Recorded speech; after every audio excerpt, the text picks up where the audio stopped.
কেন আমরা দোয়া করি না? কারণ আল্লাহর উপর থেকে আমাদের তাওয়াক্কুল তথা ভরসা কমে গেছে। অথবা হতে পারে দোয়ার যে আশ্চর্য রকম একটা শক্তি আছে সেটা উপলব্ধি করতে আমরা ব্যর্থ। নবী রসুলদের অন্তর তাওয়াক্কুলে টুটম্বুর ছিল বলেই তারা হারহামেশা দোয়া করতেন। তাদের কাজকর্মের সব কিছুতে থাকতো দোয়ার আবরণ। আর আমাদের অন্তরে পড়ে আছে বিস্মৃতির প্রগাঢ় প্রলেপ। মরে আছে আমাদের অন্তরাত্মা, তাই আমরা দোয়া করতে পারি না, মাথা নোয়াতে পারি না, আল্লাহর কাছে হাত তুলতে পারি না। আমরা ভুলে যাই কেবল আল্লাহ সুবহানাহু ওয়া তাআলাই অসম্ভবকে সম্ভব করার ক্ষমতা রাখেন। জাকারিয়া আলাইহিস সালাম যখন মারিয়াম আলাইহিস সালামের দায়িত্বে নিযুক্ত ছিলেন, তখন তিনি প্রায়ই দেখতেন মারিয়াম আলাইহিস সালামের কাছে নিত্য নতুন ফল ফলাদি আসত।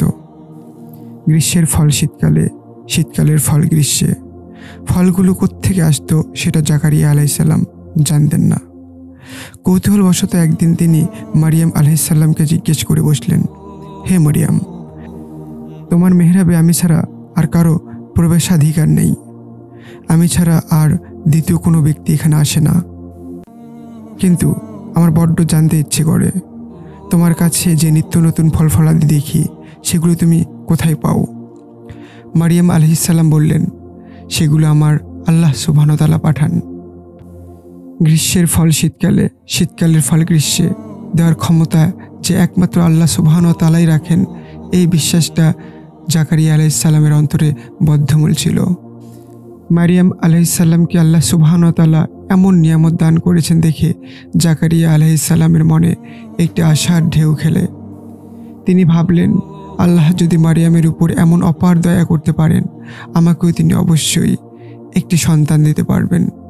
এরপর তিনি বিনয়ী চিত্তে আল্লাহর কাছে দোয়া করলেন, বললেন, হে পারওয়ারদিগার, আমার হাড়গুলো দুর্বল হয়ে গেছে, সাদা হয়ে গেছে আমার মাথার চুল। আপনাকে ডেকে কখনো ব্যর্থ হইনি, আর আমার পরে আমার স্বগোত্রীয়দের ব্যাপারে আমি আশঙ্কা করছি।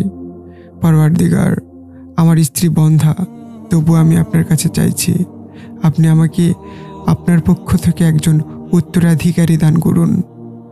জাকারিয়া আলাইহিস সালাম এই দোয়ার মধ্যে কতটা বিনয়, কতটা অসহায়তা ফুটিয়ে তুলেছেন দেখুন। তিনি একটি সন্তান চাচ্ছেন তার বংশ পরম্পরা জারি রাখতে, কিন্তু তিনি নিজে বয়োবৃদ্ধ। তার অবস্থার বর্ণনা তুলে ধরতে গিয়ে তিনি বললেন, আমার হাড় দুর্বল হয়ে গেছে, আমার কালো চুল পেকে সাদা হয়ে গেছে। আমরা কি কখনো আল্লাহর কাছে এভাবে কিছু চেয়েছি? বলেছি, মাবুদ, আমার আর্থিক অবস্থা খুবই শোচনীয়, আমার কাঁধে আমার বাবা মা, সন্তান এবং স্ত্রীর দায়িত্ব আছে, আমার হাতে কোনো মূলধন মজুদ নেই যা দিয়ে আমি ব্যবসায় নেমে পড়ব, এমন কোনো উপায়ও নেই যা ব্যবহার করে আমি আমার পরিবারের চাহিদা মেটাতে পারবো। ইয়া রব, এই মুহূর্তে একটা চাকরি সংস্থা না হলে আমাকে আমার পরিবার পরিজন নিয়ে ভিক্ষা করতে হবে। মাবুদ, রিজিকের মালিক তো আপনি, আপনার কাছ থেকে আমার রিজিক আসে, আপনার ভাণ্ডারে তো কোনো কিছুর অভাব নেই। হে আমার প্রতিপালক, আপনার উপরে ভরসা করে আছি, আপনি আমাকে একটি উপায় বাতলে দিন, আমার পরিবার পরিজন নিয়ে সম্মানের সাথে বেঁচে থাকার বন্দোবস্ত করে দিন।